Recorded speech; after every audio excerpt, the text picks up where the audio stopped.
Había una cosa que todo el mundo en el ejido de San Marcos Pucté sabía acerca de Aurelio Tuncanché, que aquel hombre vivía solo por decisión propia y que nadie en el mundo lo iba a convencer de lo contrario. No era que no hubiera tierra disponible. El ejido tenía suficiente espacio para que una docena de familias levantaran sus casas en los alrededores del terreno que él trabajaba. No era tampoco que la gente no lo quisiera. En el pueblo, a 4 kilómetros por el camino de terracería, había familias que lo respetaban, vecinos que lo saludaban cuando iba al mercado los jueves por la mañana, una tiendita donde doña Celia siempre le guardaba las tortillas recién hechas, porque sabía que a él le gustaba llegar temprano y que el calor del comal le hacía el día. Pero Aurelio Tuncanché, de 64 años, de manos curtidas como la corteza del árbol de chucum, de ojos oscuros y profundos que miraban como si siempre estuvieran pensando en dos cosas al mismo tiempo, había elegido su soledad con la misma determinación con que un hombre elige una religión, con convicción, sin arrepentimiento y sin necesitar que nadie lo entendiera. Su terreno se extendía a lo largo de 3 hectáreas al oriente del ejido. Una milpa donde crecía el maíz en hileras perfectas, como si la tierra misma supiera que ese hombre no toleraba el desorden. Un solar con algunas plantas de chile habanero, epazote y un viejo árbol de guayaba que había plantado Consuelo, su esposa, 31 años atrás, cuando todavía había risas en esa casa. Una pequeña construcción de tabicón, pintada de blanco, con el techo de lámina que retumbaba fuerte cuando llegaban las lluvias de junio, y que a él le gustaba ese sonido porque le recordaba que el mundo seguía vivo aunque él ya no necesitara tanto de él. Y luego estaba Coba. Coba era un perro de raza indeterminada, de pelo corto y color caramelo oscuro, con una oreja tiesa y la otra doblada hacia adelante, que había aparecido en el terreno hace 7 años sin que nadie supiera de dónde venía. Aurelio le había puesto ese nombre porque el día que llegó, él había ido a ver las ruinas de Cobá, con el único libro de historia que tenía en casa, y ese nombre se le quedó grabado en la mente. El perro y el hombre habían alcanzado un acuerdo tácito desde el primer día. El animal no ladraba innecesariamente y Aurelio le ponía comida cada mañana sin falta, antes de que amaneciera del todo, cuando el cielo todavía tenía ese color morado oscuro que antecede al alba en Yucatán. Era lo más parecido a una familia que le quedaba a don Aurelio Tuncanché. La gente del ejido decía cosas distintas sobre por qué él vivía así. Los más viejos decían que era por Consuelo, que cuando ella murió, él se fue apagando como se apaga una vela cuando no tiene más cera que consumir. Los más jóvenes decían que era un hombre raro, sin más, de esos que ya no saben cómo estar entre la gente porque se han acostumbrado demasiado al silencio. Los niños del pueblo lo llamaban el Señor del Maíz, porque cada vez que pasaban por la brecha de tierra que llevaba a su terreno, lo veían entre las milpas trabajando, siempre trabajando, con su sombrero de palma y su machete al cinto, y ese ritmo lento y firme de sus brazos, que parecía eterno como el movimiento de las mareas. Efraín So, el único hombre en el ejido que podía llamarse verdadero amigo de Aurelio sin que fuera exageración, decía la verdad más simple de todas, la que nadie quería escuchar, porque las verdades simples siempre son las más difíciles de aceptar. Aurelio no vive solo porque esté loco ni porque esté triste.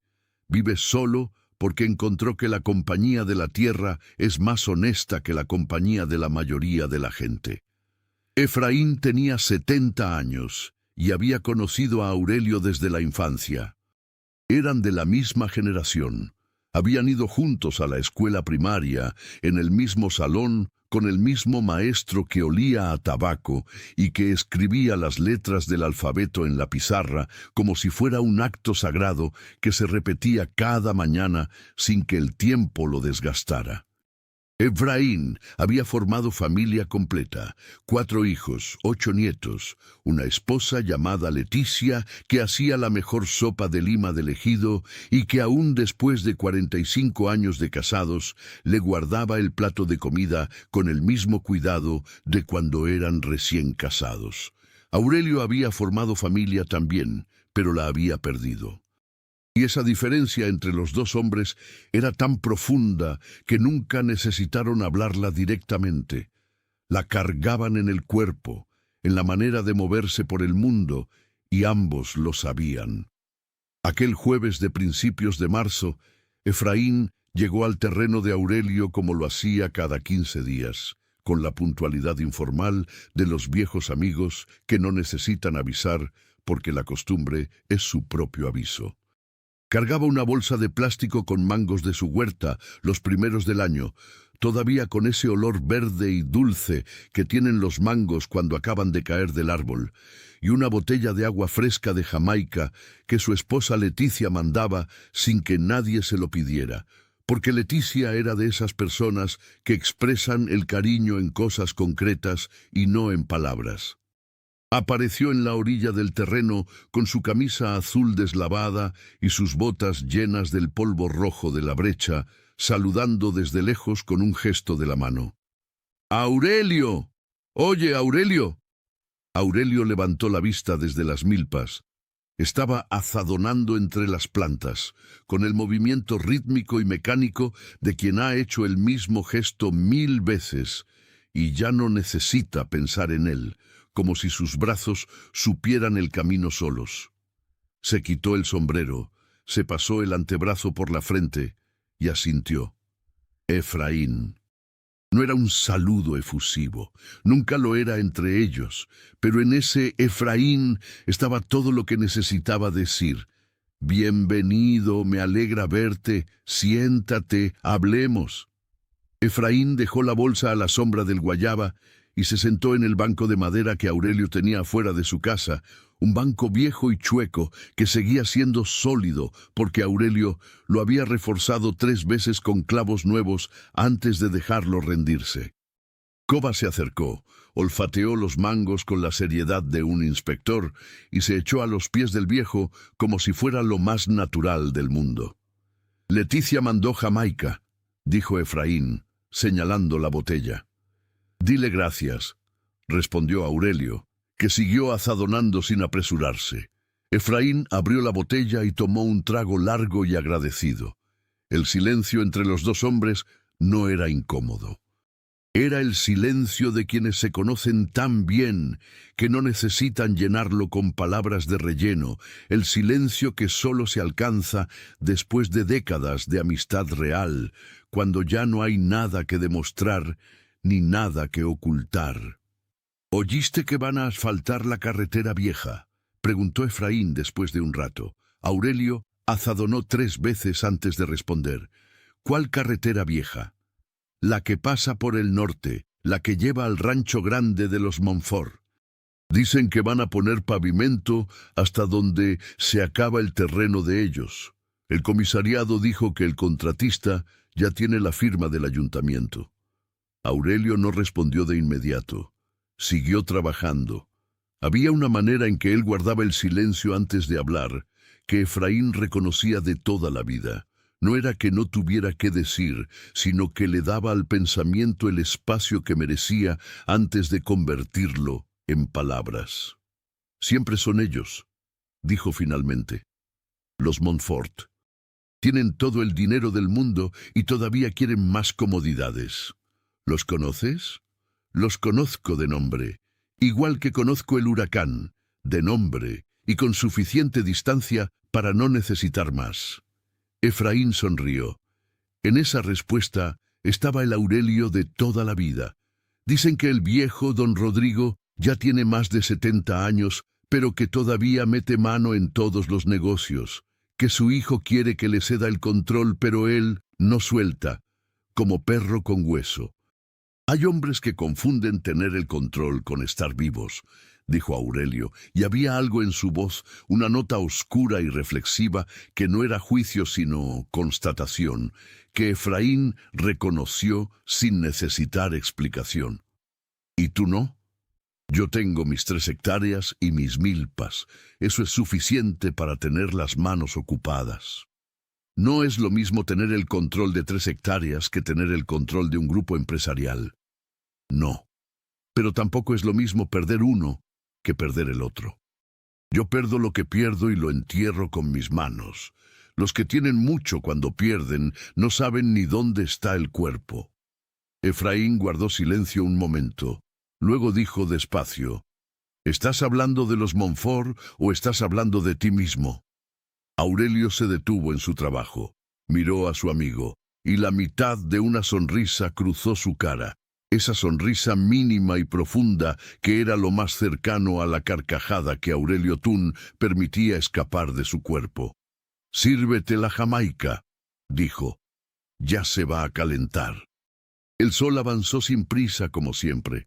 Los pájaros cantaron sus argumentos desde los árboles.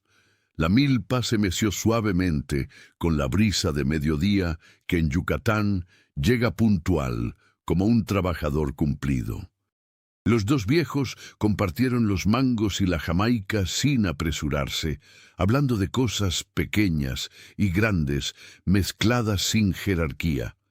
La cosecha que venía y si la lluvia iba a llegar a tiempo este año, el precio del chile en el mercado que había subido otra vez sin que nadie pudiera explicar del todo por qué. El nieto de Efraín, que había empezado la secundaria en Mérida y que ya era más alto que su padre y que tenía esa expresión de los jóvenes que saben que algo grande los espera aunque no saben todavía qué es. Y así transcurrían los días de Aurelio Tuncanché, en ese espacio de tierra y silencio que él mismo había construido durante 20 años, en ese mundo pequeño y completo que no le pedía nada más que trabajo y presencia y honestidad consigo mismo. Un mundo sin vecinos cercanos, sin ruido ajeno, sin la presión constante de ser algo para alguien. Solo la tierra y el maíz y el árbol de guayaba de consuelo y coba durmiendo al sol. Hasta que llegó el día en que el mundo de los grandes vino a buscarlo a él. El camino que pasaba a 800 metros al norte del terreno de Aurelio era técnicamente una carretera municipal de segundo orden. Tenía número y todo, aunque pocos lo sabían, y el número no le hacía ninguna justicia, porque el estado del asfalto en varios tramos era una promesa rota que ningún funcionario había venido a cumplir en muchos ciclos electorales. Tenía baches del tamaño de ollas de presión, parches sobre parches, y en los tramos donde el asfalto simplemente había desistido de existir, quedaba la tierra apelmazada con sus piedras y sus cicatrices de lluvia, tan honesta en su deterioro como el asfalto era mentiroso en su promesa. Era por esa carretera, en un Cadillac Escalade negro último modelo, con los vidrios completamente polarizados y las rines cromadas que brillaban, con la obstinación de las cosas que no han aprendido, que el polvo gana siempre, que viajaba don Rodrigo Montfort Villanueva aquella tarde de un miércoles de marzo. Rodrigo Montfort tenía 71 años. Era un hombre de estatura mediana, complexión fornida, que los años habían transformado suavemente en una ligera prominencia en el vientre, que sus trajes hechos a medida disimulaban con la habilidad discreta de quien ha pagado mucho para parecer menos que lo que come. Cabello completamente blanco peinado hacia atrás, con la disciplina de quien nunca dejó de creer que la apariencia era la primera mitad del poder. Usaba camisa de lino blanco sin corbata, su concesión a la informalidad cuando viajaba a las propiedades.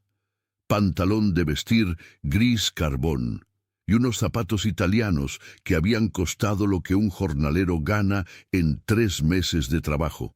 Aunque don Rodrigo hacía mucho tiempo que no pensaba el precio de las cosas en esos términos. En el dedo anular derecho llevaba un anillo de oro con un escudo que él mismo había mandado diseñar cuando fundó el grupo Montfort, 32 años atrás. Un águila sobre una planta de maíz, que él decía representaba sus raíces yucatecas y su visión empresarial de conectar la tradición con el futuro. Sus críticos, que los tenía, decían que el águila devorando el maíz era una metáfora más honesta de lo que él pretendía.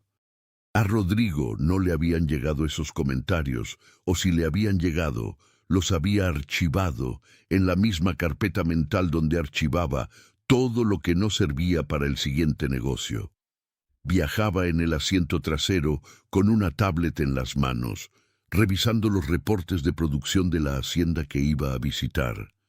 La hacienda San Isidro era la más antigua de sus propiedades, una finca de más de 4.000 hectáreas en la región oriente de Yucatán, donde se cultivaba principalmente henequén en las parcelas tradicionales y donde había también una sección experimental que su equipo agronómico le había propuesto convertir en un proyecto de agricultura sustentable con enfoque en recuperación de variedades nativas.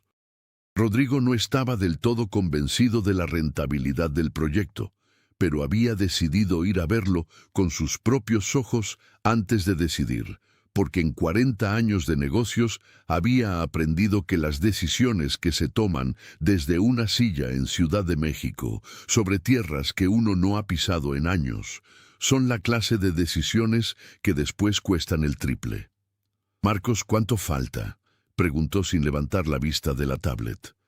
Marcos Zul, el chofer y asistente personal de don Rodrigo, era un hombre de 45 años, sólido como un árbol de ceiba, con cara seria y manos grandes que parecían hechas para resolver problemas físicos antes que verbales. Llevaba 14 años trabajando para el señor Montfort y en ese tiempo había aprendido con precisión clínica que las preguntas de su patrón raramente eran preguntas en el sentido conversacional.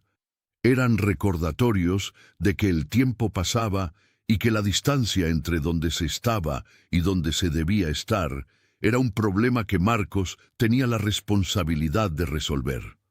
«Como 40 minutos, señor, si el camino nos ayuda».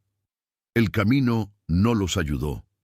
Aproximadamente 20 minutos después de esa conversación, el Escalade comenzó a dar señales de malestar. Primero fue un sonido irregular en el motor, algo que Marcos reconoció de inmediato desde la experiencia, pero que esperó 1,5 kilómetros antes de mencionar, porque la primera regla de su trabajo era no darle a don Rodrigo malas noticias mientras estaba trabajando si podía evitarse. La segunda regla era que si no podía evitarse, era mejor decirlo rápido y con solución incluida. No tenía solución incluida todavía, así que esperó.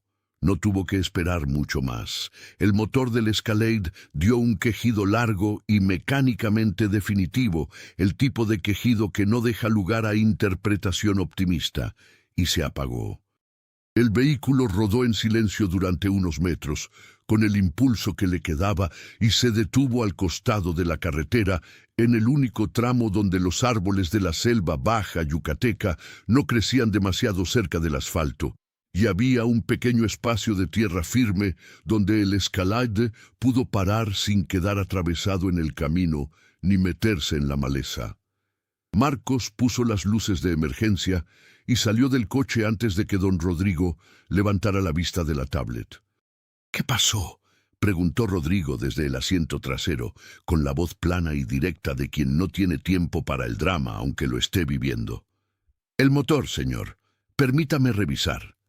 Rodrigo salió también del coche. No porque quisiera ayudar con la revisión, sino porque la idea de estar detenido dentro de un vehículo le generaba una impaciencia física, como si el cuerpo de un hombre que había pasado 40 años en movimiento constante hubiera olvidado cómo estar quieto sin que eso se sintiera a pérdida. Se quedó de pie a un costado del Escalade, con los brazos cruzados, y miró la carretera en ambas direcciones. No había nadie. En ambas direcciones, la carretera se extendía recta y vacía, hasta donde la selva baja la curvaba y la ocultaba. No había otro vehículo, no había señal en el teléfono, ni una barra. A su alrededor, la selva baja yucateca se extendía como un muro verde y silencioso, indiferente por completo a su fortuna y a sus plazos y a su Escalade y a todos los reportes que tenía que revisar. Las plantas no sabían quién era don Rodrigo Montfort. Los pájaros no sabían quién era don Rodrigo Montfort. La carretera rota no sabía quién era don Rodrigo Montfort, y por un momento extraño, que duró más de lo que él habría admitido, eso lo dejó sin saber qué hacer con las manos. Marcos abrió el cofre y se inclinó sobre el motor. Después de varios minutos de revisión cuidadosa, se incorporó con cara seria, la cara de quien tiene que decir algo que no va a gustar. «Es la correa del alternador, señor». Se reventó. «¿Y? No traemos refacción. Tendría que llamar a alguien para que nos traiga una o para que remolquen el coche. Ya vi que no hay señal. Voy a caminar hasta donde haya. Debe haber algún punto más adelante o alguna propiedad con teléfono fijo». Rodrigo miró el paisaje. Miró sus zapatos italianos que ya estaban adquiriendo el tono rojizo del polvo de la brecha. Miró el cielo donde el sol empezaba a declinar con esa luz horizontal y dorada de las tardes yucatecas, que es hermosa para quien tiene tiempo de verla y urgente para quien tiene agenda. Y por primera vez en mucho tiempo, don Rodrigo Montfort Villanueva, dueño de activos valuados en más de 4.000 millones de pesos, hombre que había construido su imperio de la nada y que había aprendido a controlar casi todo lo que su mundo requería, se encontró completamente impotente frente a algo. «Ve», dijo simplemente. Marcos tomó su teléfono, asintió y empezó a caminar por la carretera con la cadencia eficiente de quien tiene una misión. Rodrigo se quedó solo con el ruido de los pájaros y el calor de la tarde, y desde algún campo cercano que no podía ver entre los árboles, el sonido rítmico y tranquilo de alguien trabajando. Aurelio Tuncanché llevaba más de 3 horas trabajando en la parcela del norte de su terreno, la más alejada de la casa, donde el suelo tenía una composición diferente y el maíz crecía más alto pero más tardío. Asadonaba entre las plantas con el ritmo de los años, ese ritmo que ya no piensa en sí mismo, sino que simplemente existe cuando escuchó el coche detenerse en la carretera. No era un sonido inusual en sí mismo. Los vehículos pasaban por ahí con cierta frecuencia, especialmente en los meses de cosecha, cuando había más movimiento entre los ranchos. Pero algo en el tono del motor antes de apagarse, esa especie de queja mecánica que tenía, la cadencia de una cosa que se rinde, le dijo que no era una parada voluntaria. Era la diferencia que puede escuchar alguien que ha pasado décadas reparando motores con lo que tiene a la mano. Enderezó la espalda con el cuidado de los años, estiró los brazos y miró hacia la dirección del sonido. Desde donde estaba no podía ver la carretera. Los árboles y la vegetación del borde lo impedían, pero podía ver el destello intermitente de las luces de emergencia entre los troncos, ese parpadeo anaranjado que en las carreteras rurales tiene siempre el color de un problema esperando solución. Coba, que estaba echado a la sombra de una de las plantas más grandes, levantó las 2 orejas, la tiesa y la doblada por igual, y miró en la misma dirección con la seriedad de quien toma su trabajo de vigilancia como una responsabilidad real. Alguien se quedó varado, dijo Aurelio al perro como lo hacía con toda naturalidad, porque Coba era el interlocutor más honesto que tenía. Esperó. No era su costumbre ni su carácter irrumpir en los asuntos de los demás sin que lo llamaran. La gente que pasa por esa carretera en coches de ese tamaño y ese brillo tiene teléfonos y tiene gente que los va a ayudar antes de que un viejo campesino llegue con su caja de herramientas. Esperó 5 minutos. 10. El sol siguió bajando. El parpadeo de las luces de emergencia no paró. Aurelio recogió su machete, tomó su caja de herramientas metálica, la misma que había comprado en el Tianguis de Motul hace 30 años, y que había sobrevivido todo porque él la cuidaba como se cuida lo que no se puede reemplazar fácilmente, y se echó a caminar hacia la carretera con Koba trotando a sus talones.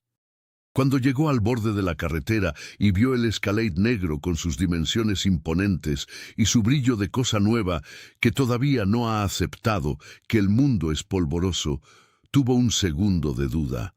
No porque le diera miedo el coche ni quien lo manejara, sino porque había aprendido de la experiencia que cierta clase de gente que viaja en cierta clase de vehículos no espera ayuda de quien llega con sombrero de palma y caja de herramientas oxidada. A veces, la ayuda que uno ofrece incomoda más que el problema que viene a resolver. Luego vio al hombre de camisa blanca parado junto al coche con los brazos cruzados y una expresión en la cara que combinaba con igual medida el aburrimiento y la molestia. Y esa duda se convirtió en algo parecido a la curiosidad. Porque ese hombre, con toda su ropa cara y su coche grande, tenía la expresión de alguien que no sabe qué hacer con sus manos, y eso a Aurelio siempre le había parecido interesante. «Buenas tardes», dijo Aurelio desde el borde de la carretera, sin cruzar todavía. Rodrigo lo miró de arriba a abajo en el tiempo que tarda un parpadeo. Vio un hombre viejo, delgado, pero de una delgadez fibrosa, que no es debilidad, sino exactamente su opuesto, con ropa de trabajo manchada de tierra, sombrero de palma con las orillas enrolladas por el uso, y una caja de herramientas que en su estado rústico y golpeado podría pertenecer a la colección de historia de la herramienta en México. Vio a un campesino del ejido que probablemente vivía en algún rancho cercano y que había visto las luces de emergencia. «Buenas», respondió Rodrigo, con esa cordialidad mínima de quien reconoce la educación, pero no tiene tiempo para más. ¿Se quedó parado? Así parece. ¿Sabe qué tiene? Rodrigo señaló con un gesto al cofre abierto. La correa del alternador, según mi chofer, que fue a buscar señal para llamar a alguien. Aurelio asintió. Cruzó la carretera y se acercó al cofre. Rodrigo hizo un gesto vago entre el «adelante» y el «¿y tú qué vas a poder hacer aquí?», y se quedó a un lado con esa postura particular de los hombres que son propietarios de todo lo que miran, incluyendo las situaciones. Aurelio se inclinó sobre el motor. Sus ojos, que habían pasado décadas leyendo la tierra y las plantas y los cielos, leyeron también las entrañas de ese motor con la misma tranquilidad. No estaba nervioso, no estaba impresionado por el vehículo ni por quien lo poseía. Simplemente miraba el problema con la concentración limpia de quien ha aprendido que los problemas mecánicos, a diferencia de otros tipos de problemas, siempre tienen una causa y casi siempre tienen una solución si uno tiene las manos y la paciencia necesarias. Así es, dijo Aurelio sin voltear, la correa, pero no está completamente destrozada. La parte más gruesa todavía tiene estructura. ¿Tiene alambre? ¡Alambre!, repitió Rodrigo con un tono que contenía lo que no decía. ¿Qué clase de pregunta es esa para este coche?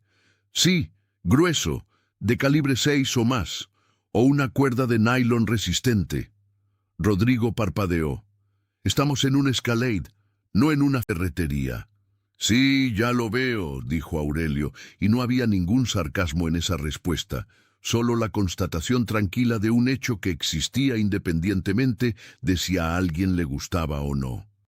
Luego abrió su caja de herramientas y empezó a revisar lo que traía. Rodrigo observó esa caja con algo que empezó como curiosidad y fue tornándose en otra cosa más difícil de nombrar. En esa caja oxidada y abollada, Aurelio Thun guardaba lo que parecían ser décadas de soluciones acumuladas. Llaves de diferentes tamaños y épocas, algunas tan antiguas que ya no se fabricaban con ese perfil. alambre de varios calibres enrollado con cuidado, trozos de hule cortado en cuadros, tornillos sueltos organizados en un frasco de medicamento vacío, una liga industrial ancha, partes de cosas que habían dejado de ser lo que eran, pero que seguían siendo útiles en su nuevo estado de fragmento. Era una caja que le decía a quien la veía que su dueño no creía en tirar nada que pudiera servir, que su dueño había aprendido a encontrar utilidad donde otros solo ven desecho. Con esto, dijo Aurelio, sacando un tramo de alambre grueso que medía como medio metro, lo enderezó entre sus dedos para comprobar su resistencia. Puedo hacer un arreglo temporal. No es permanente. Esto hay que cambiarlo lo antes posible, pero lo suficiente para llegar a donde tenga que llegar esta tarde. ¿Cuánto es suficiente? Si conduce a velocidad moderada, 40 kilómetros por hora máximo. ¿A cuánto queda a donde va? Unos 20 kilómetros. Entonces sirve. Aurelio se puso a trabajar. Sus manos se movían con la seguridad lenta y precisa de quien ha hecho reparaciones de emergencia en toda clase de motores durante toda su vida. En los tractores viejos de las fincas donde trabajó de joven, en la bomba de riego que mantenía su milpa viva en los meses secos, en la camioneta destartalada que tuvo por 15 años antes de que su motor finalmente decidiera que ya había dado suficiente. Las manos del mundo pobre no son elegantes, pero son precisas, porque cuando no puedes darte el lujo de estar equivocado, aprendes a no estarlo. Rodrigo lo observó en silencio durante todo ese tiempo. Algo en él quería decir algo, hacer algún comentario, recuperar el control verbal de una situación donde había perdido el control práctico. Pero había algo en la manera en que ese campesino trabajaba, esa calma absoluta, esa concentración sin pretensiones, esa ausencia total de necesidad de ser visto haciendo lo que hacía que interrumpir se sintiera no solo innecesario, sino algo peor, descortés, como hablarle a alguien mientras reza. Así que guardó silencio. Y mientras guardaba silencio, Rodrigo Montfort, sin darse cuenta todavía de que algo estaba pasando, empezó a mirar de verdad a ese hombre por primera vez. 15 minutos después, Aurelio se incorporó con la lentitud de los años que se acumula en las rodillas. «Intente encenderlo», dijo. Rodrigo se sentó al volante. El motor del Escalade tosió una vez, como persona que despierta de un sueño profundo. Tosió una segunda vez con más convicción, y luego se prendió con el ronroneo suave y firme de un motor bien mantenido que ha encontrado otra vez su ritmo. Rodrigo dejó el motor prendido un momento, escuchando. Era el sonido habitual del Escalade, el mismo ronroneo de siempre, pero escucharlo en ese momento tenía un peso diferente. Se bajó del coche. Miró a ese hombre de 64 años que con alambre, herramientas viejas y conocimientos sin título, había resuelto en 15 minutos lo que él, con todo su dinero y toda su red de contactos, no habría podido resolver en toda la tarde. «¿Cuánto le debo?», preguntó Rodrigo. Y Aurelio Tuncanché dijo lo que dijo, con la misma naturalidad con que uno dice «buenas tardes» o «ya viene la lluvia», con la misma naturalidad de las cosas que son simplemente ciertas. «Nada». Rodrigo parpadeó. «¿Cómo que nada?» «Que no le debo nada ni usted me debe nada. Fue un arreglo. Así como si usted me ayudara a levantar un bulto pesado, yo no le estaría cobrando». «Eso no es lo mismo». «¿No?» Aurelio lo miró con sus ojos tranquilos. «¿Por qué no?» Rodrigo sacó la cartera. Era una cartera de piel de cocodrilo, gruesa de billetes y de tarjetas de crédito con límites que la mayoría de las personas no podría imaginar, y la sacó con el gesto automático de quien ha encontrado en el dinero la solución a casi todos los problemas que ha enfrentado en su vida. «Mire, no sea orgulloso, le doy lo que pida. Fue una molestia». No fue molestia, dijo Aurelio, y no es orgullo. Hizo una pausa breve, como si buscara la manera exacta de decir lo que quería decir. Es que no le estoy vendiendo nada. Vi que necesitaba ayuda y pude dársela, así no más. Si le pusiera precio a eso, entonces ya no sería ayuda. Si yo le cobrara a cada persona que ayudo, dijo Aurelio, entonces ya no estaría ayudando, estaría trabajando. Y eso es diferente. Rodrigo se quedó con la cartera en la mano, mirando a ese hombre que lo miraba de vuelta sin ninguna incomodidad, sin ninguna expectativa, sin ningún cálculo visible en sus ojos. En más de 40 años de hacer negocios, en más de 40 años de moverse por el mundo, con el nombre Montfort abriendo puertas, don Rodrigo no había conocido a muchas personas que no quisieran algo de él. Las que no querían dinero querían favores. Las que no querían favores querían reconocimiento.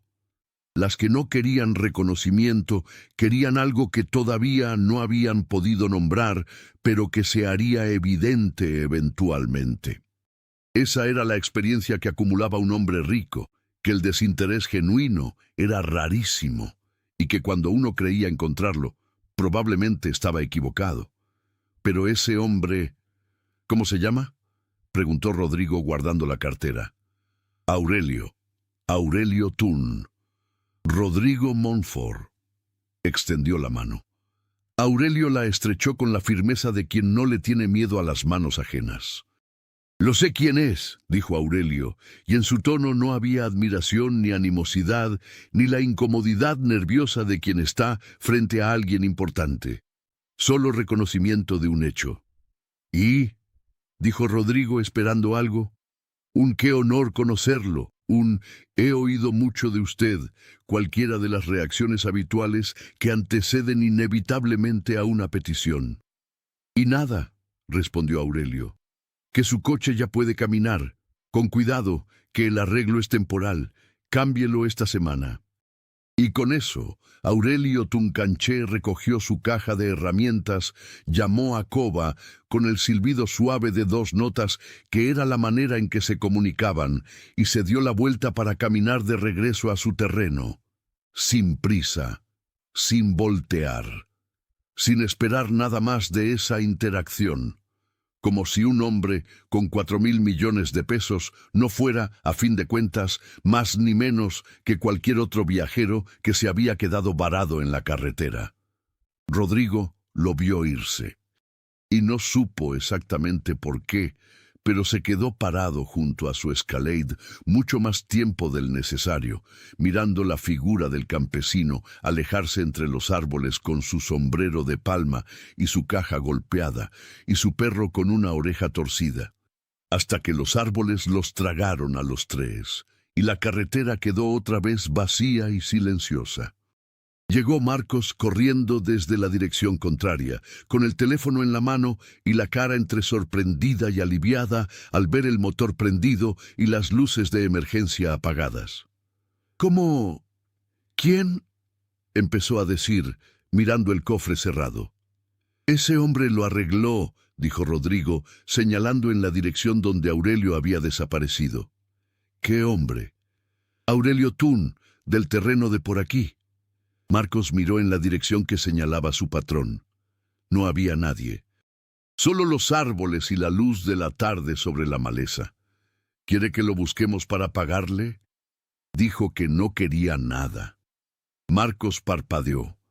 En 14 años de trabajo con don Rodrigo, nunca había escuchado esa frase dicha así, con ese tono, como si el hecho de que alguien no quisiera dinero fuera algo que requería tiempo para procesar.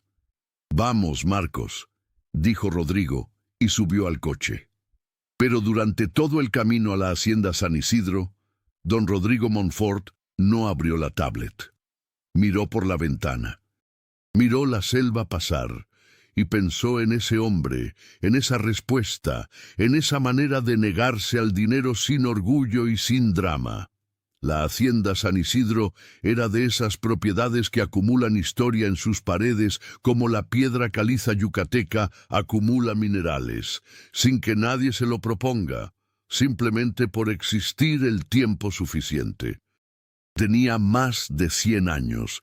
Había pasado por 5 familias distintas antes de llegar a manos del grupo Montfort, y sus corredores de arcos de mampostería pintados de blanco y sus pisos de barro cocido de colores terrosos guardaban el silencio particular de los lugares que han visto demasiadas versiones del mismo drama humano como para escandalizarse por ninguna. Rodrigo llegó antes del anochecer. Saludó al encargado con la brevedad de quien ya conoce el lugar de memoria.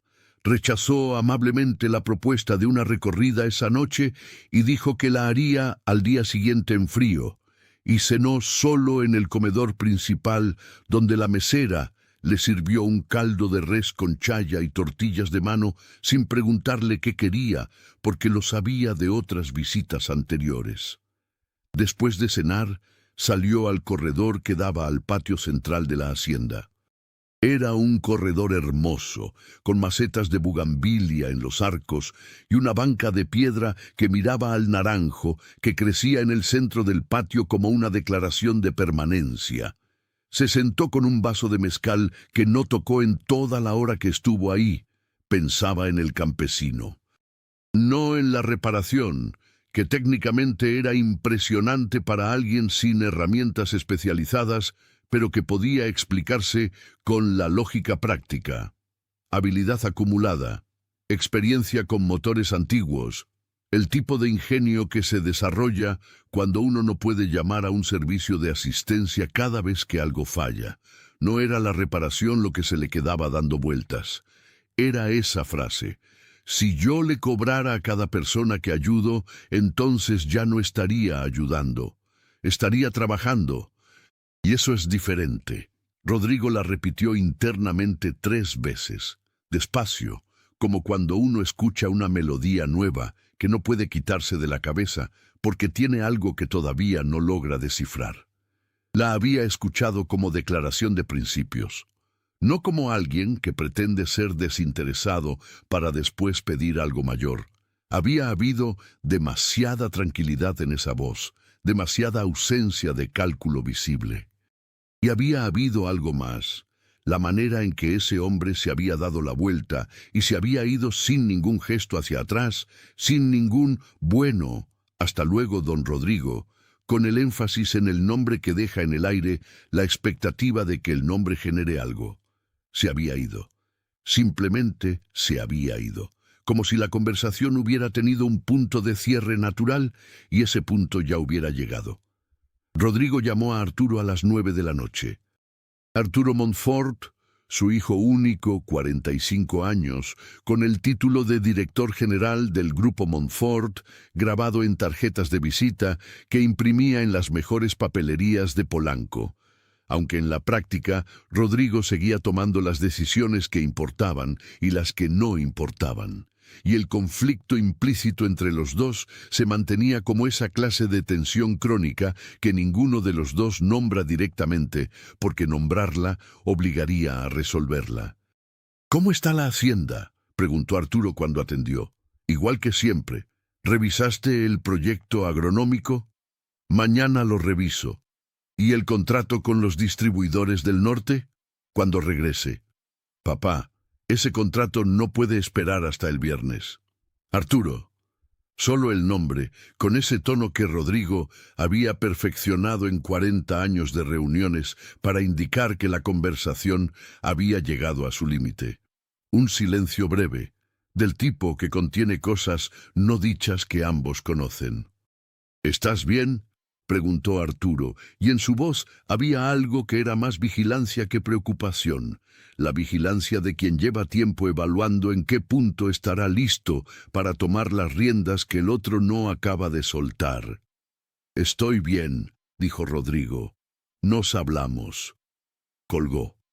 Y se quedó ahí un momento más, con el teléfono en la mano, mirando el naranjo del patio sin verlo realmente, preguntándose cuándo fue la última vez que él y Arturo habían tenido una conversación que no girara en algún punto sobre el negocio, sobre el control, sobre quién decidía qué. ¿Cuándo fue la última vez que habían hablado como padre e hijo? No podía recordarlo. Al día siguiente, antes de salir a recorrer la hacienda con el ingeniero agrónomo, Rodrigo le pidió algo a Marcos que era inusual por la clase de cosa que pedía, no por el hecho de pedirla. Quiero que averigües todo lo que puedas sobre un hombre que se llama Aurelio Tuncanché. Vive en el ejido de San Marcos Pucté. Tiene un terreno sobre la carretera que tomamos ayer. Marcos lo miró con la cara neutral, que era su expresión profesional. ¿Hay algún problema con él, señor? No. Todo lo contrario. Solo quiero saber quién es. Marcos asintió. No preguntó más. También era parte de su trabajo no preguntar por qué cuando la razón no cambiaba el encargo. La recorrida por la hacienda fue larga y detallada. El ingeniero Gustavo Trejo, un hombre de 38 años con la energía de quien todavía cree que las buenas ideas son suficientes para cambiar las cosas, explicó el proyecto de recuperación de variedades nativas con diapositivas en la tablet, muestras de tierra en bolsas de plástico marcadas con nombres en maya y en español, fotografías de las plantas en distintas etapas de crecimiento. Rodrigo lo escuchó más atentamente de lo que solía escuchar a sus especialistas de campo, que era una señal que el ingeniero Trejo recibió con sorpresa y satisfacción. ¿Usted conoce a alguien del ejido de San Marcos Pucté?, preguntó Rodrigo en un momento en que caminaban por el borde de la parcela experimental. Gustavo lo pensó. Sí, hay un señor por allá que se llama Tun, creo. Aurelio Tun. Nunca lo he conocido en persona, pero su nombre aparece en 2 estudios que leí sobre agricultura tradicional en Yucatán. Dicen que maneja técnicas de milpa que combinan conocimientos mayas muy antiguos con principios agronómicos que aprendió de manera autodidacta. Uno de los investigadores lo describe como alguien que conoce la tierra con una profundidad que no se enseña en ninguna universidad. Rodrigo no dijo nada. Pero algo en su interior empezó a calcular con una velocidad diferente a la que usaba para los negocios. ¿Por qué pregunta?, dijo el ingeniero Trejo. Por curiosidad, respondió Rodrigo. Y era verdad, solo que la curiosidad tenía más capas de las que él mismo podía ver todavía. Marcos regresó con lo que había podido averiguar esa tarde, antes de la cena. Era un informe corto, pero suficientemente denso para dibujar el contorno de una vida que había sido más que lo que su superficie sugería. Aurelio Tuncanché, 64 años, nacido en el ejido de San Marcos Pucté, educación primaria completa, secundaria incompleta por razones económicas. Había empezado a trabajar en fincas como jornalero a los 15 años. Durante los años 80 y 90, fue escalando posiciones en distintas propiedades agrícolas de la región hasta convertirse en capataz de campo, un cargo que en las fincas yucatecas significa que uno conoce la tierra mejor que cualquier ingeniero recién llegado de la ciudad y que las decisiones reales sobre el cultivo pasan por sus manos. En los años 90 había trabajado como capataz principal en la finca Santa Elena, una propiedad enequenera con más de 800 hectáreas que en aquel tiempo pertenecía a la familia Suárez de Mérida. En esa finca había desarrollado, según documentó un investigador de la Universidad Autónoma de Yucatán que visitó la propiedad en 1998, una técnica de policultivo que combinaba los principios de la milpa maya tradicional, el sistema de maíz, frijol y calabaza que los mayas habían perfeccionado durante siglos, con principios de rotación de suelos y manejo de humedad que él había aprendido leyendo libros de agronomía que pedía prestados sin nunca haber pisado un aula universitaria. En el año 2001, la finca Santa Elena había sido adquirida por un grupo corporativo dentro de un paquete de propiedades yucatecas. Ese grupo corporativo era el Grupo Montfort. Rodrigo leyó esa línea. La leyó 2 veces. Bajó el informe y se quedó mirando la pared de su cuarto en la hacienda sin ver la pared. Continuó leyendo. Después de la compra, el personal de la finca Santa Elena había sido liquidado según los términos legales vigentes. Aurelio Tuncanché había recibido su liquidación correspondiente a los años de servicio y había regresado al ejido. Ese mismo año, su esposa Consuelo Bacab de Tun había sido diagnosticada con insuficiencia renal crónica terminal.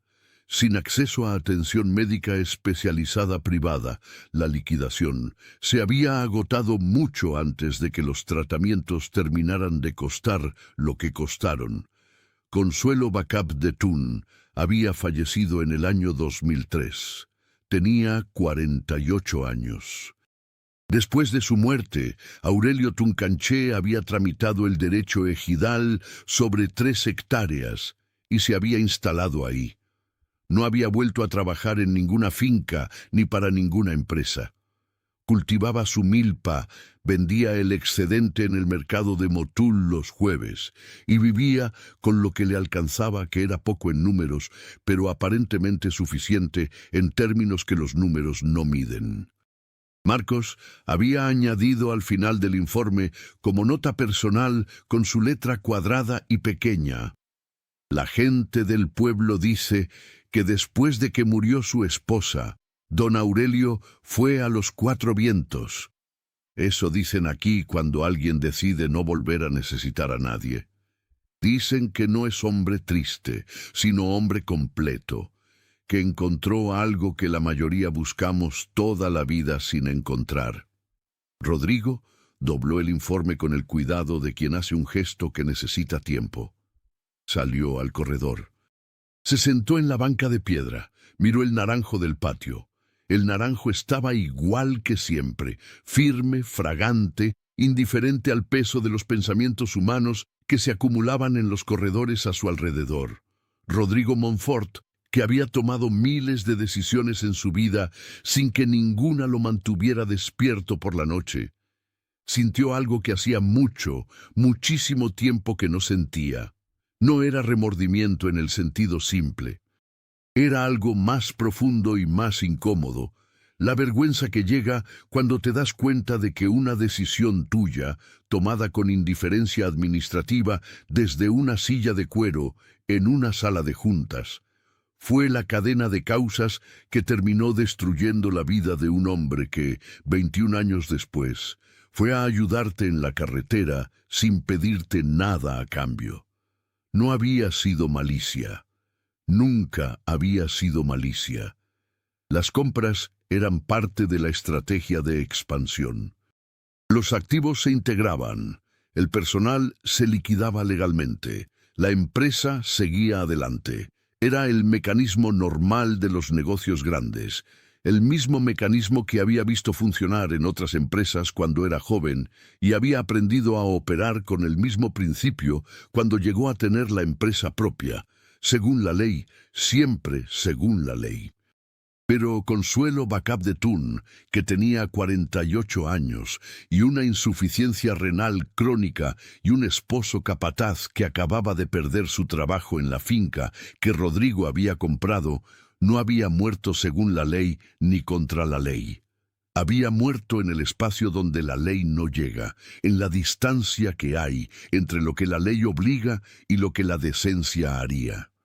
Y ese hombre que sabía todo eso, o al menos podía deducirlo, había cruzado la carretera y había arreglado su coche con alambre y herramientas viejas y se había negado a cobrar. Eso, más que cualquier otra cosa del informe, fue lo que Rodrigo no pudo sacarse de la cabeza durante el resto de la noche. 3 días después de regresar de la hacienda a Mérida, Rodrigo Montfort hizo algo que no hacía desde hacía muchos años. Fue a visitar un lugar sin decírselo a nadie de antemano, sin chofer, en su propia pick-up de trabajo. una Hilux blanca que usaba cuando quería ir a las propiedades sin llamar la atención y sin marcos. Fue al ejido de San Marcos Pucté. El camino de terracería que llevaba al ejido desde la carretera asfaltada tenía 4 kilómetros de longitud y la textura de un argumento permanente entre la tierra y quien quisiera cruzarla sin respetar sus términos. Rodrigo lo recorrió despacio, con la pick-up levantando una nube de polvo rojo que se quedaba flotando en el aire detrás como una firma. Llegó al ejido a las 4 de la tarde, cuando la hora más caliente ya había pasado y la gente empezaba a salir de nuevo a la sombra de los corredores. El ejido era pequeño y honesto en su pequeñez. Unas 40 familias, una iglesia pintada de amarillo intenso que debía requerirse de pintura nueva cada 2 años para mantener ese tono. Una tienda de abarrotes con costales de maíz apilados en la entrada. Una cancha de basquetbol con la canasta del lado norte ligeramente torcida y ese silencio de los pueblos yucatecas que no es falta de vida sino otra manera de vivir, más lenta y más conectada con el ritmo real de las cosas. Rodrigo entró en la tienda y preguntó por Efraín Sow. El muchacho que atendía lo miró con la curiosidad directa e inofensiva de los jóvenes de pueblo ante las caras que no reconocen, y le señaló la calle de tierra que cruzaba el ejido de este a oeste. «La casa azul que tiene la hamaca afuera», dijo. La casa azul tenía efectivamente una hamaca en el corredor, y en ella estaba Efraín Sow, con la camisa desabotonada por el calor y una jícara de agua en la mano, mirando a la calle con la contemplación de quien ya no necesita hacer nada para que el tiempo valga la pena. Efraín lo recibió sin aspavientos. Era de esos hombres que han visto suficiente en la vida para no impresionarse fácilmente por la ropa cara ni por los apellidos conocidos. Tenía esa autoridad tranquila de los ancianos que han ganado el derecho a mirar a los demás de frente sin necesitar nada de ellos. «Señor Montfort», dijo como si lo esperara. Rodrigo parpadeó. «¿Me conoce?» «Sé quién es. Aurelio me dijo que lo había ayudado en la carretera, y luego me enteré de que mandó gente a preguntar por él». Rodrigo asintió. En otro contexto, habría podido sentirse en desventaja por eso. Aquí solo se sintió llegado sin la posibilidad de pretensiones. «Vengo a agradecerle». «¿A Aurelio o a mí?» «A Aurelio. Usted me tiene que decir si puedo ir a verlo». Efraín lo miró por un rato largo, el tiempo que tomó para hacer una evaluación que no tenía forma de explicar, pero que era perfectamente legible para los dos. «Siéntese», dijo finalmente, señalando la silla de plástico junto a la hamaca. Rodrigo se sentó. «Aurelio no necesita que nadie lo cuide», dijo Efraín. «Pero yo sí le digo una cosa antes de que vaya. Si va a ofrecerle dinero, vuelva con las manos vacías. Si va a pedirle algo, ahórrese el viaje. Si va nada más a hablar, entonces sí puede pasar. ¿Y cómo sabe cuál de las 3 cosas voy a hacer? Porque usted está aquí, y un hombre como usted no viene a un ejido como este sin querer algo. La pregunta es si lo que quiere puede pagarse o no». Rodrigo pensó en eso. «Lo que necesito no se paga», dijo. «¿Y qué es lo que necesita?» «Hablar con alguien que no me deba nada y que no le importe quién soy». Efraín lo miró de nuevo. Luego, muy despacio, asintió. «La tranquera de Aurelio no tiene llave. Llegue y tóquela». La tranquera del terreno de Aurelio eran 2 troncos de madera atados con alambre que marcaban el inicio del camino de tierra que llevaba a la casa. Rodrigo la encontró siguiendo las indicaciones de Efraín. Aparcó la pick-up en el borde de la carretera y caminó hasta la tranquera. Aurelio estaba en el solar, podando el árbol de guayaba con la concentración paciente de quien hace las cosas bien porque las tiene que hacer bien, no por urgencia ni para ser visto. La tarde entraba entre las ramas del árbol y lo iluminaba de costado, y por un momento Rodrigo tuvo la sensación extraña de estar mirando algo que no tenía que ver con él, una escena completa en sí misma, que existía perfectamente sin necesitar nada de afuera. Cuando Aurelio vio la pick-up aparcada en la carretera y la figura de Rodrigo de pie junto a la tranquera, se detuvo en su trabajo. Esperó. Rodrigo no cruzó la tranquera sin permiso. Esto, por razones que él mismo no habría podido articular del todo, le pareció lo correcto. El límite de esos 3 troncos y ese alambre era tan real como cualquier otro límite que hubiera respetado en su vida. ¿Puedo pasar?, preguntó Rodrigo. Aurelio lo evaluó un momento. Luego asintió con la cabeza. «Pase». Rodrigo cruzó la tranquera. Se acercó al solar, miró la casa pequeña, el árbol de guayaba, las milpas al fondo que se mecían suavemente. Coba se acercó, lo olfateó con la seriedad metódica del perro que no ladra sin razón, y se alejó sin señal de amenaza, lo cual en la economía social del terreno era una forma de aceptación.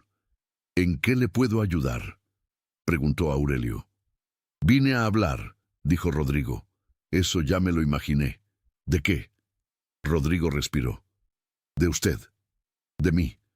De una finca que mi empresa compró hace muchos años». Un silencio. «La finca Santa Elena», dijo Aurelio. «Sí». El silencio que siguió fue más largo. No era el silencio del shock ni de la rabia. Era el silencio de algo que ya ha sido pensado tantas veces que ya no tiene bordes afilados, que ha sido procesado hasta quedar liso.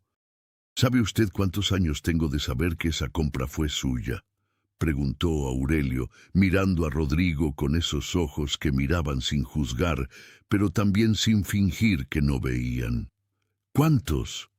«Desde el mes siguiente a que se firmaron los papeles.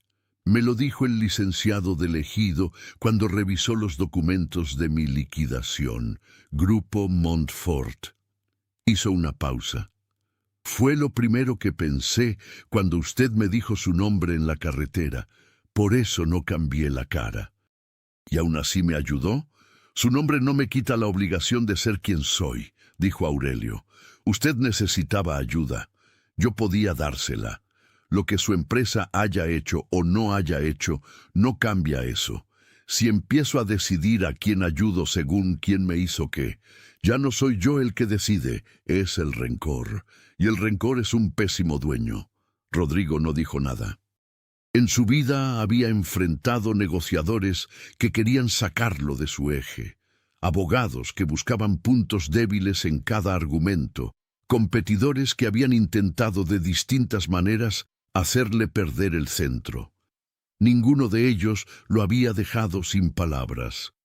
Ese viejo campesino, con esa frase dicha sin levantar la voz y sin mover un músculo de la cara, lo había dejado completamente sin palabras. Se sentaron bajo el árbol de guayaba. Aurelio fue adentro de la casa y salió con 2 tazas de café negro, espeso, del tipo que se hace con ollita de barro y que sabe a tierra húmeda y a mañana de trabajo antes del alba. Lo sirvió sin preguntar si Rodrigo quería azúcar o leche o cualquier de las modificaciones con que la gente acomoda el café a sus preferencias. Rodrigo lo bebió tal como venía. Y era el mejor café que había tomado en años, aunque no habría podido explicar exactamente por qué, porque el café en sí no era extraordinario. Era lo que lo acompañaba, lo que lo hacía diferente. Hablaron durante más de 2 horas, no como jefe y empleado, no como rico y pobre, no como hombre que tiene y hombre que no tiene, sino como 2 hombres que han vivido mucho tiempo y que se encuentran en el punto de la vida donde ya hay suficiente peso acumulado para que la honestidad se sienta más liviana que la pretensión. Rodrigo habló del grupo empresarial, de cómo lo había construido desde principios de los 90, cuando era poco más que un joven de familia trabajadora. Su padre había sido jornalero en una hacienda en Equenera, dato que no le decía a mucha gente porque había aprendido que la historia de origen humilde funciona mejor como anécdota inspiradora en discursos que como dato cotidiano, con ideas y una disposición para el riesgo que en aquel entonces él interpretaba como visión y que ahora, con más experiencia, reconocía que era en Bindons parte visión y en parte la ignorancia privilegiada de quien todavía no sabe bien qué puede perder. Cuando empecé a tener dinero, dijo Rodrigo en un momento, con una honestidad que lo sorprendió a él mismo al escucharla en voz alta, me dije que nunca iba a olvidar de dónde venía, que iba a ser diferente a los empresarios que había conocido cuando era empleado, los que miraban a los trabajadores como una variable de costo y no como personas. Me lo prometí a mí mismo. Y después, dijo Aurelio, sin terminar la frase de Rodrigo, pero dejando el espacio exacto para que él la terminara. Y después el negocio crece y el sistema se vuelve mayor que uno. Las decisiones las toman los equipos, los protocolos, los contratos estandarizados. Uno firma cosas sin ver todos los nombres que están detrás de esas firmas. El dinero tiene su propio idioma, dijo Aurelio. Y cuando uno aprende ese idioma muy bien, a veces empieza a olvidar el que hablaba antes. Y el problema no es que se aprenda el nuevo, el problema es que uno puede hablar los dos al mismo tiempo, si quiere. Lo que se pierde es el querer. Rodrigo se quedó con eso. Supe lo de su esposa, dijo después de un silencio. Aurelio no respondió de inmediato. Miró las milpas por un momento, como si necesitara ver algo firme antes de entrar al territorio de ese nombre. Consuelo, dijo finalmente. Lo siento. Sé que no cambia nada, pero lo siento. Lo sé. Usted no lo sabía entonces. Eso también lo sé. Una pausa. Y saberlo ahora no trae de vuelta lo que se fue. ¿Por eso vive usted solo? Aurelio tomó un sorbo largo de café. El árbol de guayaba movió sus ramas levemente con la brisa. Cova suspiró desde el suelo, con esa profundidad de los perros que duermen sin culpa. No es solo por ella, dijo Aurelio. Después de que Consuelo murió, entendí algo que antes no había podido entender del todo.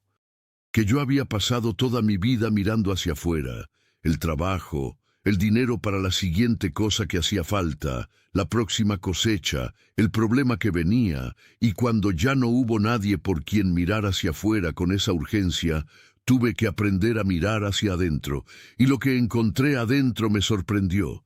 Me gustó más de lo que esperaba. ¿Qué encontró? Silencio, dijo Aurelio. Silencio de verdad.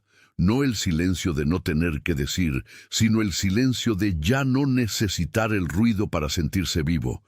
Y cuando uno aprende a estar en ese silencio sin que le dé miedo, se da cuenta de que ahí es donde vive todo lo más importante que uno tiene.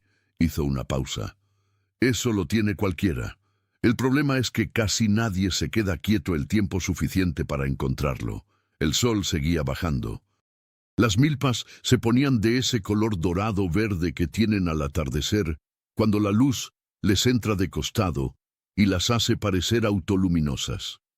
Cova se había movido para quedar con la mitad del cuerpo en la sombra y la mitad en la luz, con la sabiduría práctica de quien conoce bien su terreno. Rodrigo miró todo eso y sintió algo que hacía mucho tiempo no sentía: envidia. No la envidia que duele, no la que hace querer quitarle algo a otro, sino la envidia que enseña, la que te muestra que alguien tiene algo que tú también necesitas y que todavía estás a tiempo de buscar. Vine con una propuesta, dijo Rodrigo finalmente. Ya me lo imaginaba.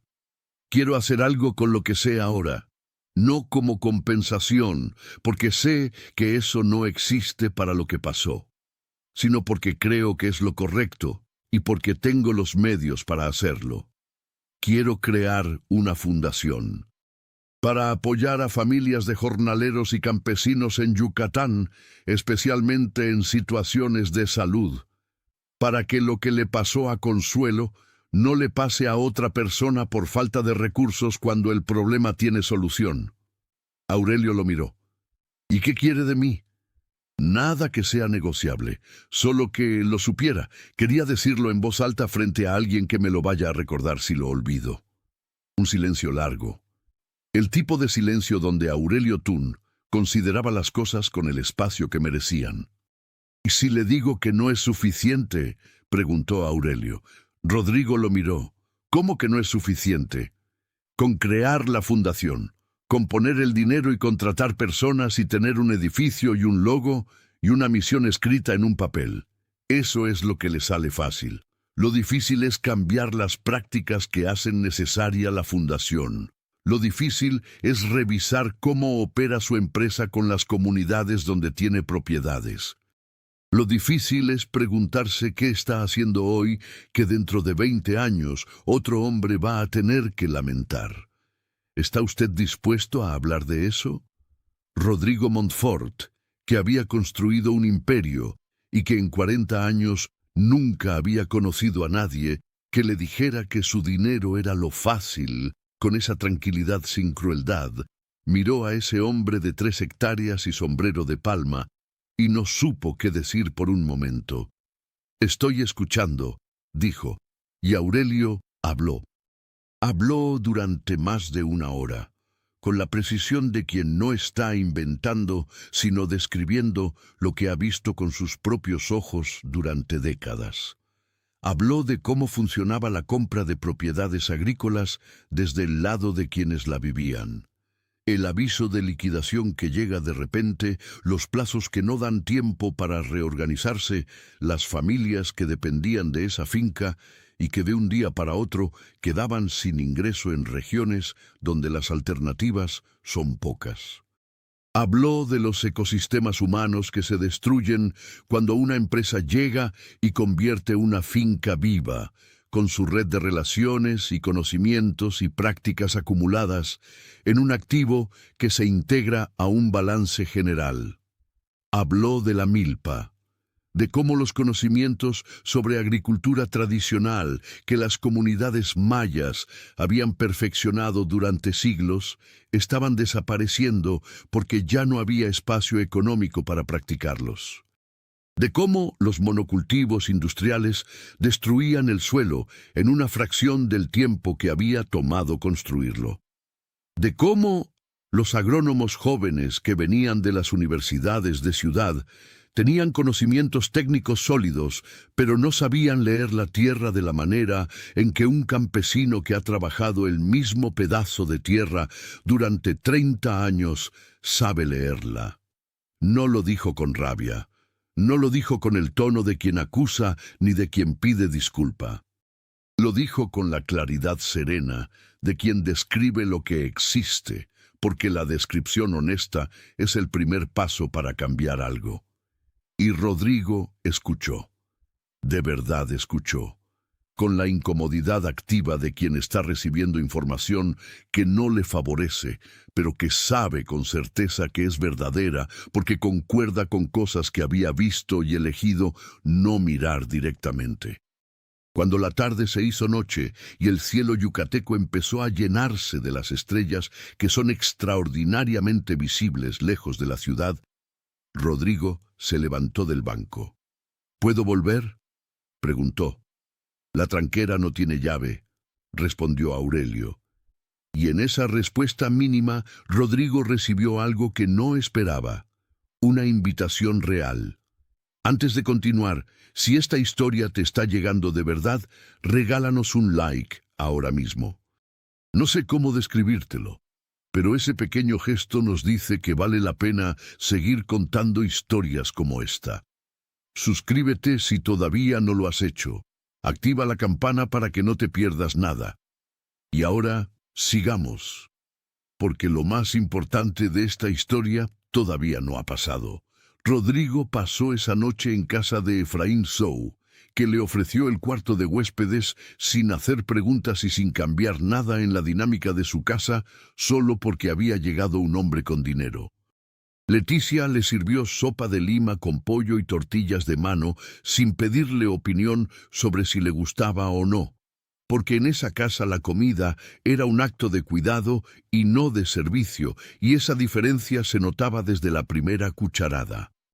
Rodrigo comió en silencio en la misma mesa donde cenaba la familia So, con la tele prendida de fondo mostrando un partido de fútbol que Efraín seguía con comentarios esporádicos y Leticia con indiferencia total, y tuvo la sensación extraña y completamente nueva de estar en un lugar que no le debía nada.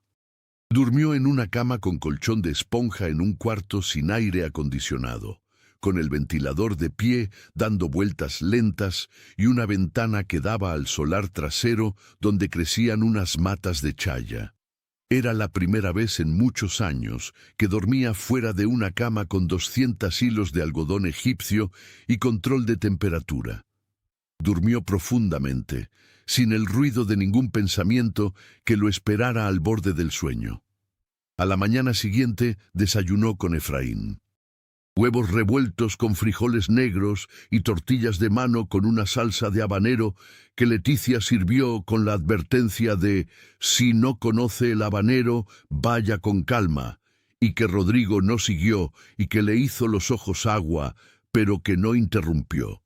Los dos hombres desayunaron con esa conversación que solo existe entre personas que no tienen nada que demostrarse, honesta, pausada, sin agenda.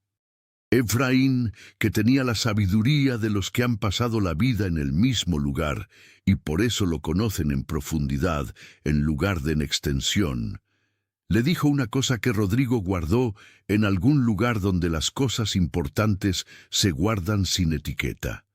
«Conozco a Aurelio desde que éramos de este tamaño», indicó la altura de una mesa. «Lo que usted vio en él, esa paz, no es un regalo. Es el resultado de haber pagado un precio que la mayoría no estaríamos dispuestos a pagar. No venga usted a admirar lo que tiene sin recordar con qué lo compró». Rodrigo desayunó el resto en silencio con esas palabras haciéndole eco. De regreso en Mérida, Rodrigo llamó a Arturo. La conversación fue larga y difícil. Arturo Montfort, que era inteligente y eficiente y que llevaba años esperando que su padre le cediera el control del grupo, con la paciencia tensa de quien sabe que tiene razón, pero no puede forzar la mano sin romper algo, escuchó mientras su padre le explicaba que quería crear una fundación, que quería revisar los contratos laborales de todas las propiedades del grupo con criterios diferentes a los habituales, y que quería empezar a documentar y preservar las prácticas agrícolas tradicionales en las comunidades donde el grupo operaba. «Papá». La voz de Arturo tenía el tono de quien está siendo muy cuidadoso para no decir lo que piensa directamente. «Una fundación está bien. Las fundaciones tienen beneficios fiscales y relaciones públicas. Pero revisar todos los contratos laborales es un proyecto enorme. Y la parte de las prácticas agrícolas suena a algo que nos va a costar tiempo y recursos y que no veo cómo se traduce en valor para el grupo». «No todo tiene que traducirse en valor para el grupo, Arturo. Papá, yo soy el director general. Mi trabajo es que el grupo sea viable y crezca. No puedo hacer mi trabajo si cada decisión se toma con criterios que no tienen que ver con la operación. Tu trabajo también es decidir qué clase de empresa quieres dirigir». Un silencio. Todo esto por un campesino que te arregló el coche en la carretera. Rodrigo pensó en cómo responder. Pensó en Aurelio bajo el árbol de guayaba con su café negro. Pensó en el nombre Consuelo Bacab de Tun en el informe de Marcos. Pensó en Efraín y su sopa de lima. Pensó en lo que le había dicho Efraín esa mañana. Pensó, por primera vez en mucho tiempo, en su propio padre, Dionisio Montfort, que había sido jornalero en una hacienda henequenera y que soñaba con que su hijo estudiara. «No», dijo finalmente, «por un hombre que me recordó quién era yo antes de olvidarlo. Y quiero que tú también lo conozcas, antes de que sigas adelante con lo que sea que vayas a hacer con el grupo. ¿Que lo conozca? ¿A un campesino? A alguien que sabe cosas que tú y yo no sabemos, Arturo. Ven conmigo la próxima vez que vaya. En esos días que siguieron a la primera visita, antes de que llegara la segunda, algo en Rodrigo fue cambiando de una manera que era difícil de ver desde adentro, pero que quienes lo conocían de cerca empezaron a notar en los detalles pequeños. Llegaba a las reuniones con más preguntas que instrucciones. Se quedaba callado un momento antes de responder cosas que antes respondía automáticamente. Pidió que le trajeran los expedientes de las 3 propiedades que el grupo había adquirido en los últimos 10 años en Yucatán, y los revisó él mismo página por página, con la atención que antes reservaba para los estados financieros. Lo que encontró no era ilegal, no era mala fe. Era exactamente lo que Aurelio había descrito. El mecanismo normal, funcionando sin que nadie mirara sus consecuencias reales. Liquidaciones legales que en el papel cumplían con todo y que en la práctica dejaban a familias sin red de seguridad en comunidades donde no había otra fuente de empleo a menos de 2 horas. Cambios de uso de suelo que estaban permitidos y que destruían ecosistemas que habían tardado décadas en formarse. Decisiones de producción que maximizaban el rendimiento a corto plazo y comprometían la viabilidad del suelo a largo plazo. Nada que la ley prohibiera, todo lo que la decencia cuestionaría si uno se tomaba el tiempo de preguntarle. Rodrigo se lo tomó. También en esos días buscó a don Silverio Cahuil, el hombre más viejo del ejido, que tenía 82 años y una memoria que conservaba décadas de historia viva, con la fidelidad de quien ha entendido que lo que no se recuerda se pierde para siempre. Efraín lo había mencionado como el verdadero archivo del ejido, el que sabía de dónde venía todo y de dónde venía cada quien. Don Silverio recibió a Rodrigo en su mecedora bajo el corredor de su casa, con un sombrero de palma más viejo que el de Aurelio, y con ojos que habían visto tanto que ya no necesitaban ver rápido. Lo recibió con la cortesía formal de los ancianos mayas que guardan la educación como se guarda algo valioso, con cuidado, sin gastarlo innecesariamente. Le habló durante horas. Le habló de cómo era elegido antes de que las empresas grandes llegaran a la región, cuando las fincas eran comunidades vivas con sus propias economías internas y sus propias formas de resolver los problemas. Le habló de lo que había cambiado y de lo que se había perdido en esa transformación, no con nostalgia, sino con la precisión histórica de quien narra hechos. Y entonces, sin que Rodrigo lo preguntara, don Silverio dijo: «Yo conocí a su padre».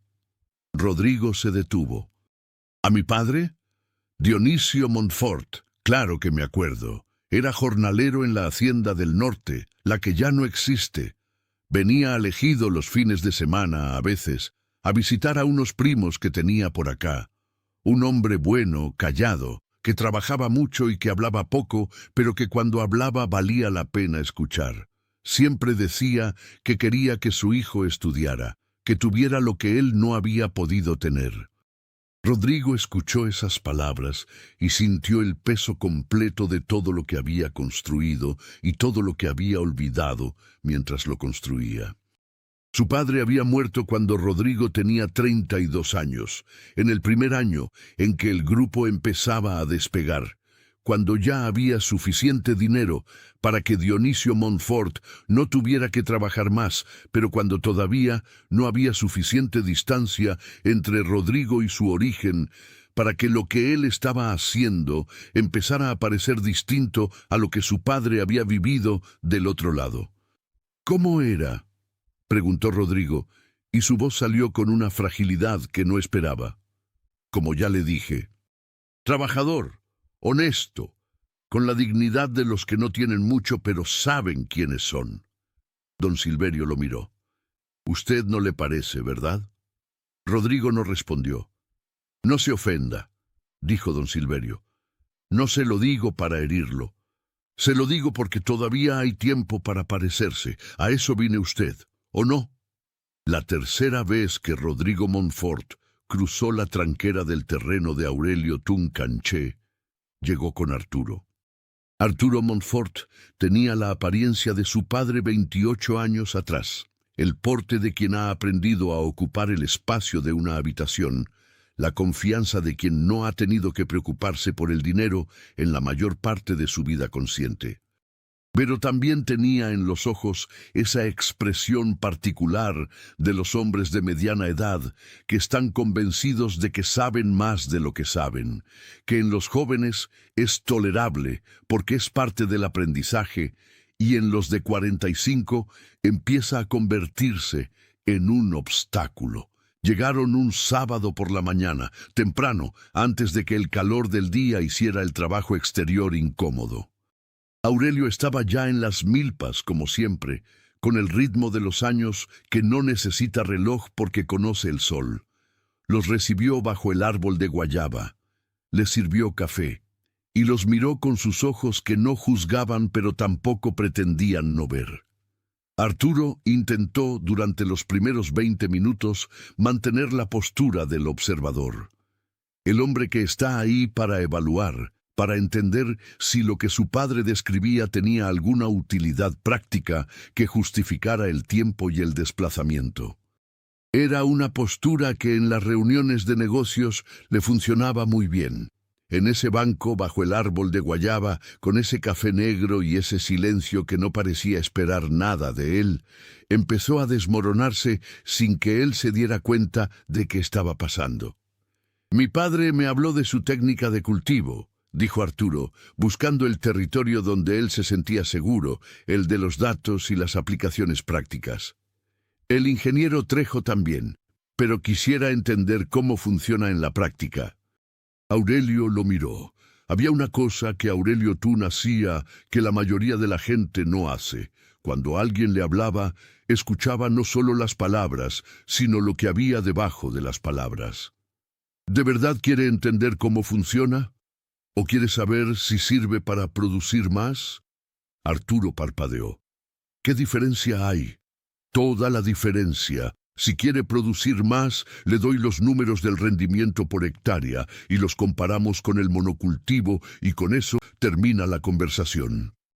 Si quiere entender, tiene que caminar la milpa, con los pies adentro, no desde el borde. Arturo miró sus zapatos. Eran buenos zapatos, no italianos como los de su padre, pero tampoco de trabajo. «Caminémosla», dijo. Y caminaron. Durante más de hora y media, Aurelio Tun llevó a padre e hijo por las 3 hectáreas de su terreno, no como guía turístico, sino como maestro que no necesita demostrar nada, porque lo que enseña lo sostiene por sí solo. Explicó las relaciones entre el maíz, el frijol y la calabaza en el sistema de milpa, el maíz que da la estructura vertical, el frijol que fija el nitrógeno en el suelo y trepa por el tallo del maíz, la calabaza que cubre el suelo con sus hojas grandes y guarda la humedad y controla la hierba. 3 plantas que coevolucionaron durante siglos para complementarse de maneras que ningún agrónomo hubiera diseñado desde cero. Habló de las variedades de maíz criollo que él había preservado durante 20 años, seleccionando cada ciclo las mazorcas con las características que más le interesaban: resistencia a la sequía, tamaño del grano, sabor. Variedades que no estaban en ningún catálogo comercial, que no tenían código de barras ni registro de propiedad intelectual, que eran simplemente el resultado de generaciones de selección hecha por manos que conocían bien lo que buscaban. Habló de lo que pasa con el suelo cuando se usa maquinaria pesada año tras año, la compactación que rompe los canales naturales de drenaje, la pérdida de microorganismos que son los verdaderos motores de la fertilidad, el ciclo que obliga a usar cada vez más fertilizante para compensar la vitalidad que la misma práctica destruyó. No lo dijo como acusación, Lo dijo como descripción de la realidad que existe independientemente de si a alguien le gusta o no. Arturo caminó y escuchó. Y mientras caminaba por esas milpas que tenían el orden específico de algo vivo y bien entendido, algo fue cambiando en su expresión. No fue dramático, no fue un momento de revelación con música de fondo. Fue gradual, como la luz que cambia cuando una nube pasa. Uno mira para otro lado un momento y cuando vuelve ya no es igual. ¿Por qué no publicó esto?, preguntó Arturo en algún punto. ¿Por qué no lo documentó formalmente? Si pudiera demostrarse con datos comparativos, podría tener un impacto real en la industria agrícola. Ya lo documentó un investigador de la UADY hace años, dijo Aurelio. El artículo está en alguna revista académica que nadie lee. Me refiero a algo con más alcance, un programa de capacitación, una alianza con universidades, algo que lo difundiera realmente. El maíz no necesita que el mundo sepa de él para crecer, dijo Aurelio. Yo tampoco. Lo que sé lo aprendí de esta tierra y se lo devuelvo a esta tierra con cada cosecha. Si alguien más quiere aprenderlo, la tranquera no tiene llave. Siempre he dicho lo mismo. Arturo guardó silencio, y en ese silencio, Rodrigo reconoció algo que conocía muy bien, porque lo había vivido en el mismo banco, bajo el mismo árbol. La sensación de que alguien acaba de decirte algo que ya sabías, pero que no habías podido formular, y que escucharlo en voz alta lo cambia de categoría.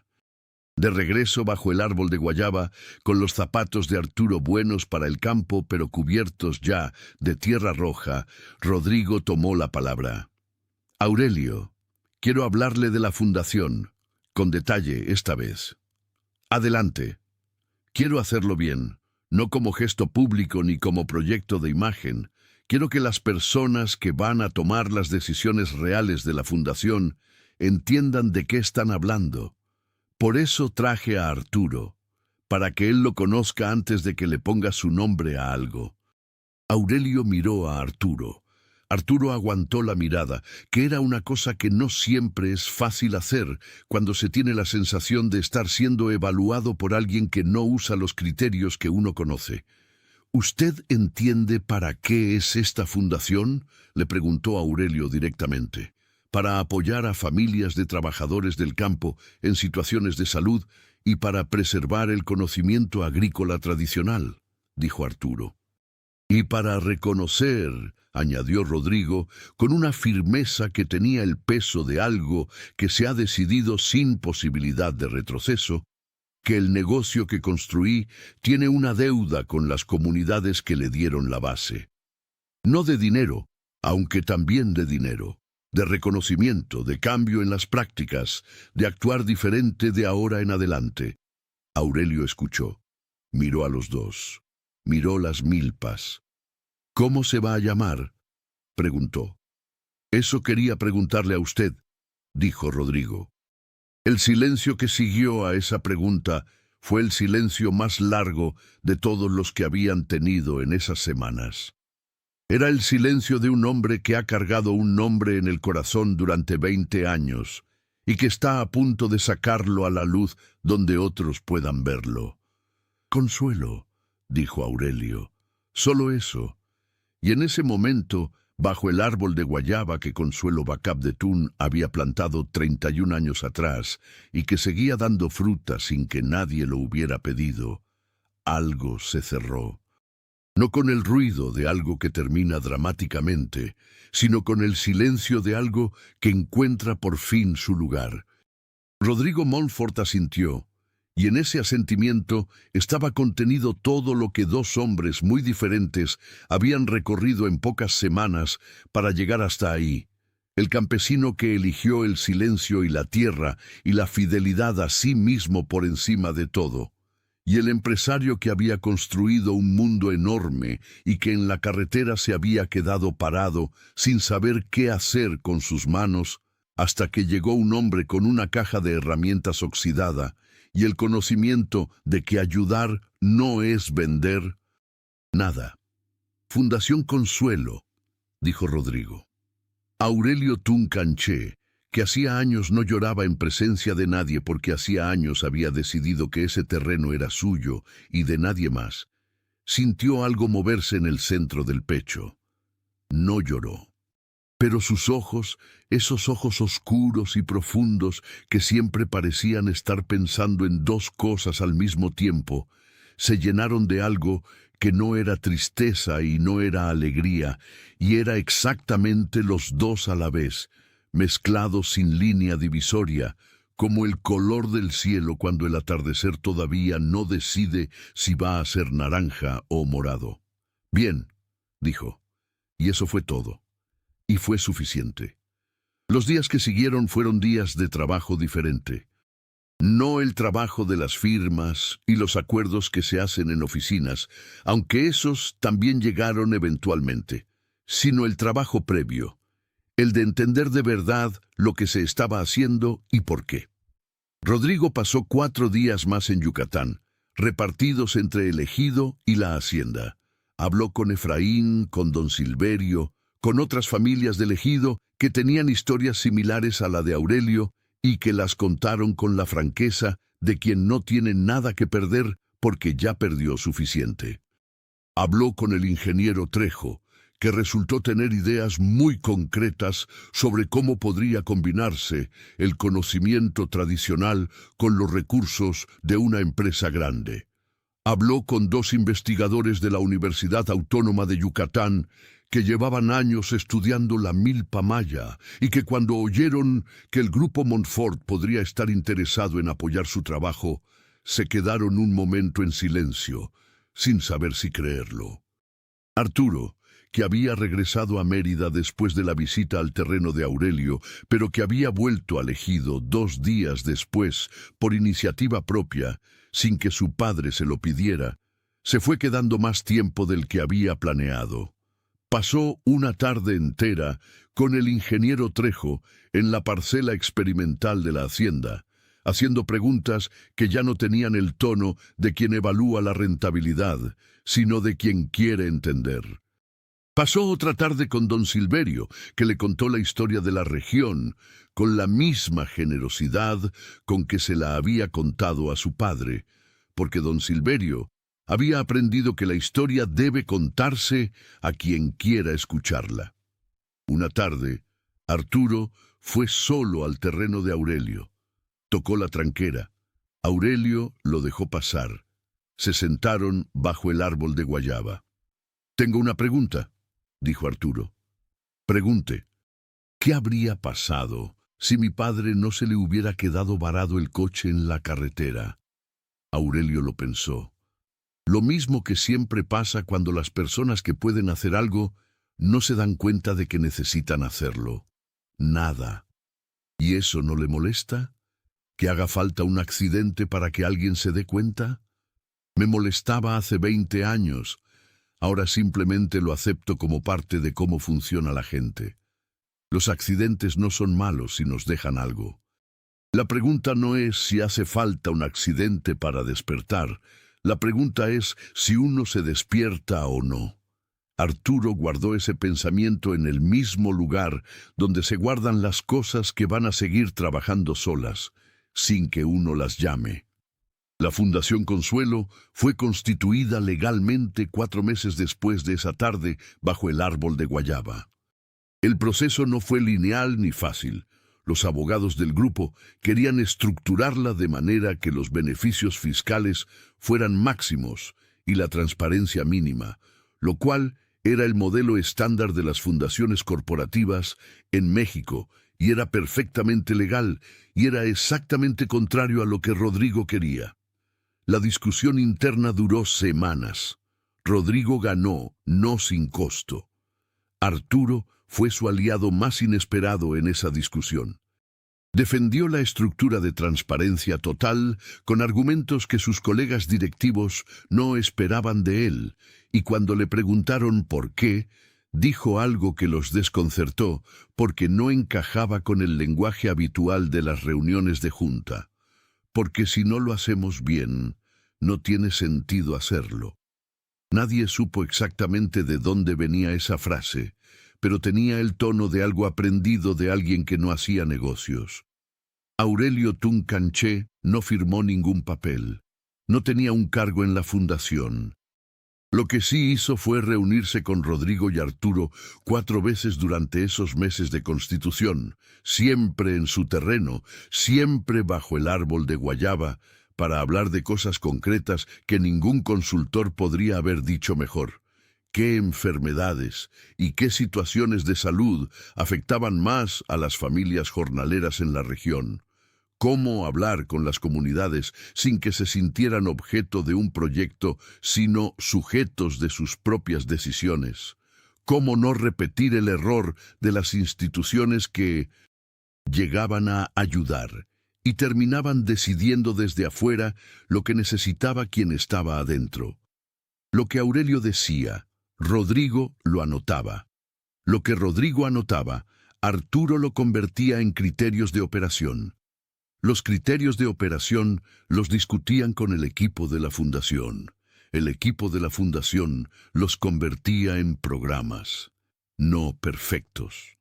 Los primeros meses estuvieron llenos de errores honestos, de cosas que se planearon de una manera y funcionaron de otra, de comunidades que recibieron con desconfianza perfectamente justificada lo que venía de la empresa, que en algún momento había operado en su región de una manera que recordaban bien.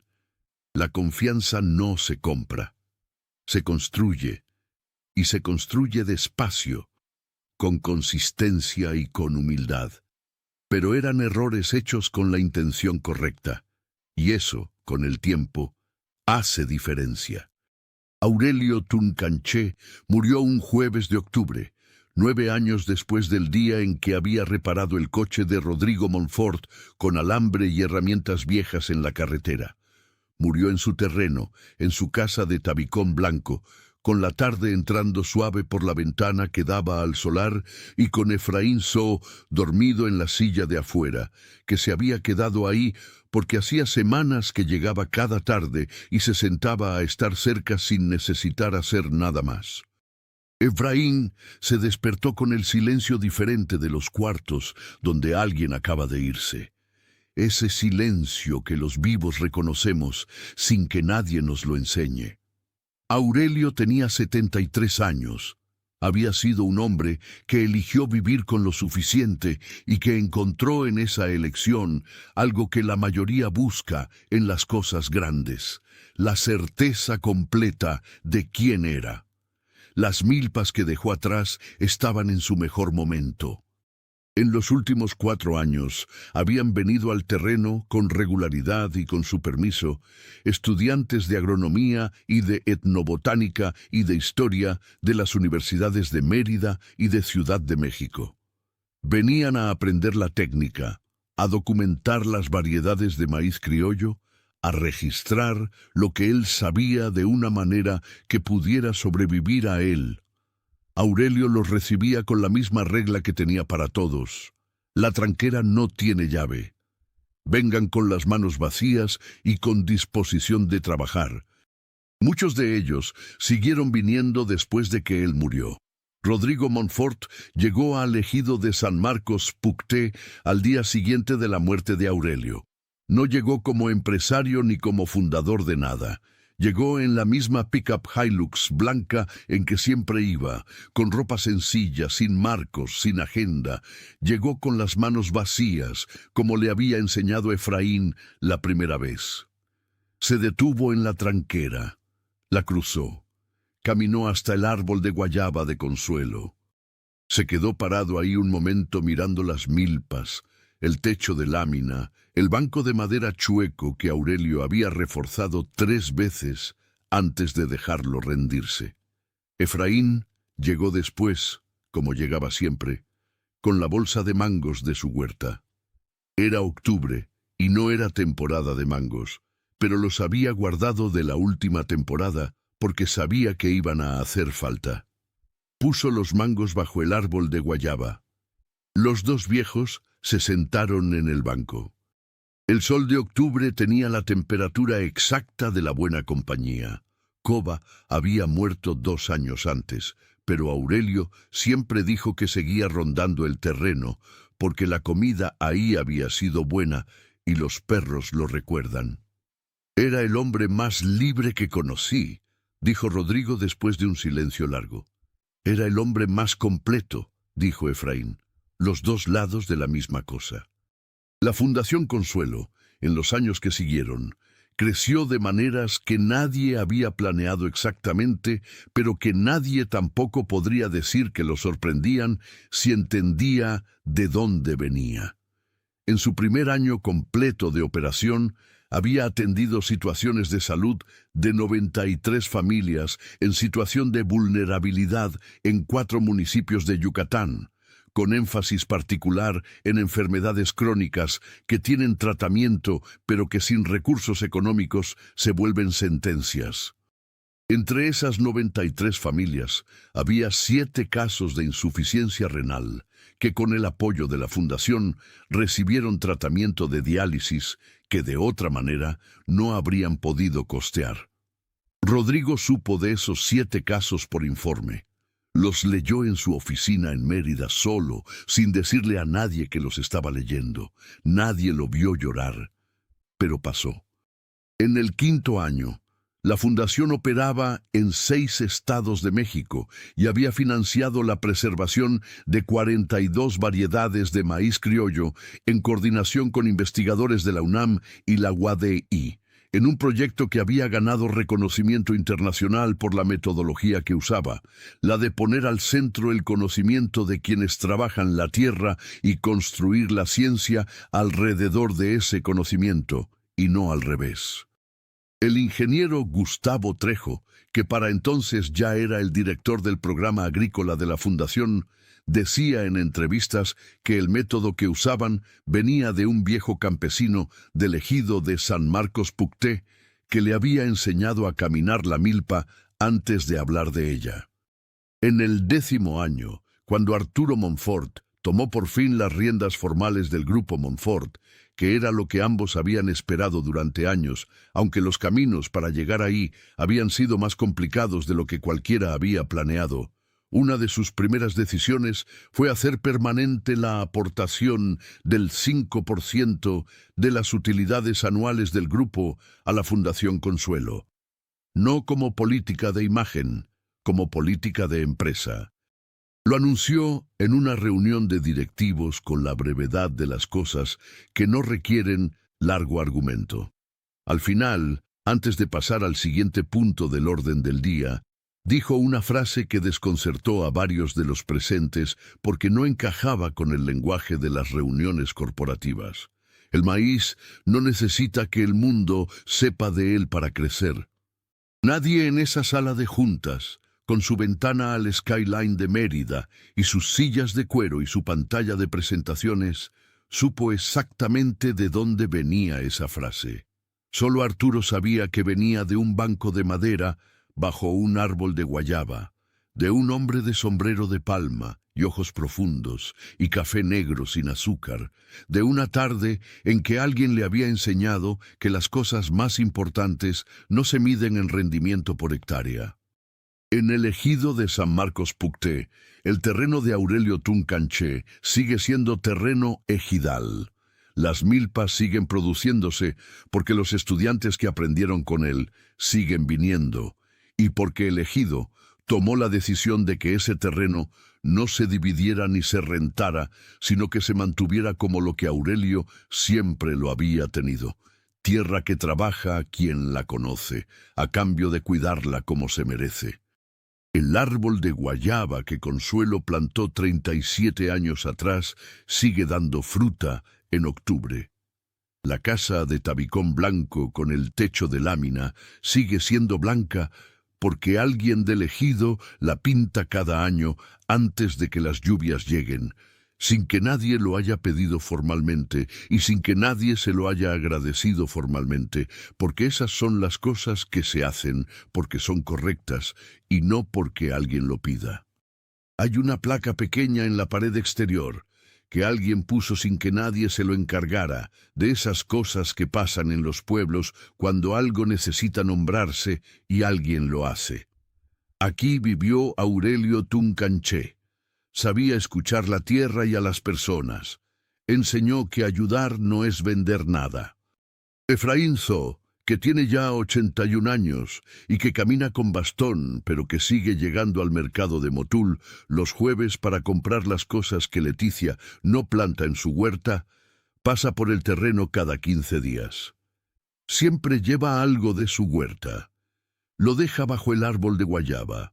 Dice que el terreno sigue oliendo a Aurelio, a tierra húmeda después de la lluvia, a maíz recién cortado y a ese silencio particular de los lugares donde vivió alguien que supo quién era. Si llegaste hasta aquí, ya sabes que esta historia era para ti.